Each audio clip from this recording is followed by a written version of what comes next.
more than just magic. There's no words that can really tell you what we're able to feel and how close you really can get and become part of the elephant herd. Elephants, they have a special place in my heart. They're part of my family.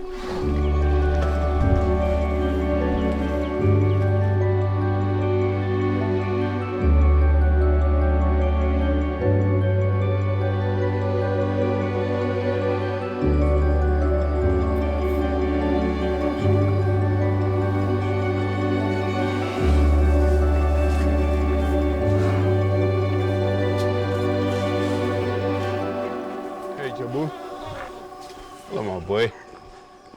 Hello, Mambo. Good boy. Huh?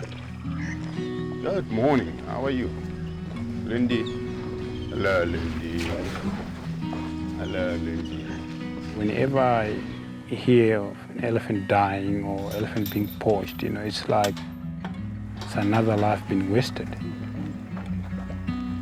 It's a very sad story, but that's the reality out there. I mean, the world we're living now is so cruel, but there are some people also that care.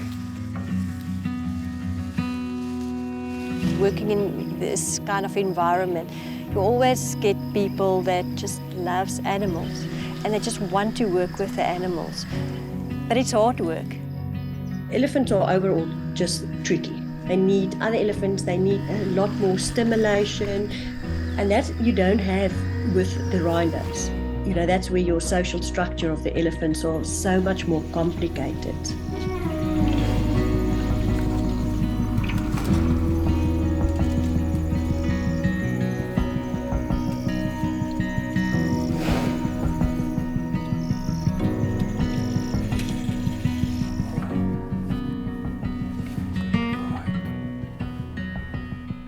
Usually when you get the phone call for an elephant orphan, the first thing will be getting the boma ready. That will include heating up the area, getting in Lummy, our little sheep. She is just brilliant, and as a surrogate mum for the little ones, it just makes them calm.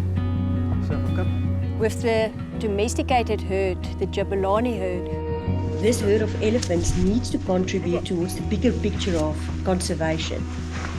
With the orphanage now, that's part of the whole homestead area, your integrations can be much slower and dictated by the babies, you know, what they can handle.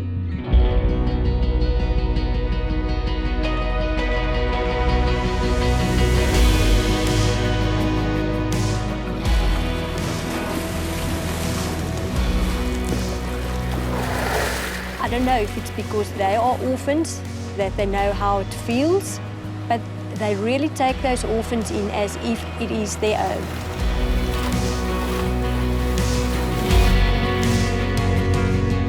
We're taking out Kanisi just to get the vibe of the elephants, you know, talk to them, that if we introduce her, you know, there's already, you know, the connection. They are very family-orientated species. So you've got the matriarch, you've got allo mothers. They have knowledge that we don't have. I don't have it. But I do know that elephant needs elephants. It's so new. I mean, it's the first elephant orphanage in South Africa, and the journey changed from the beginning to where we are now, and it will definitely still change. You know, you need to learn and to improve. That's a good boy. It's more than a job to us. You know, it's our life. Elephants belong to our country. That's all of our natural capital is our wildlife, and they're all connected. We as humans need to take the responsibility for any mistakes that we as humans make. It's not about you. You want to contribute to a species that needs to survive for our children, for generations to come. The other day when we took in the orphan, I actually said to my son, well, son, here you go, this is your present, because I won't be there for another 60 years. I'm looking at putting something into place that if I'm not there one day, that it can continue. I think Hey. All right, all right. Ah, so.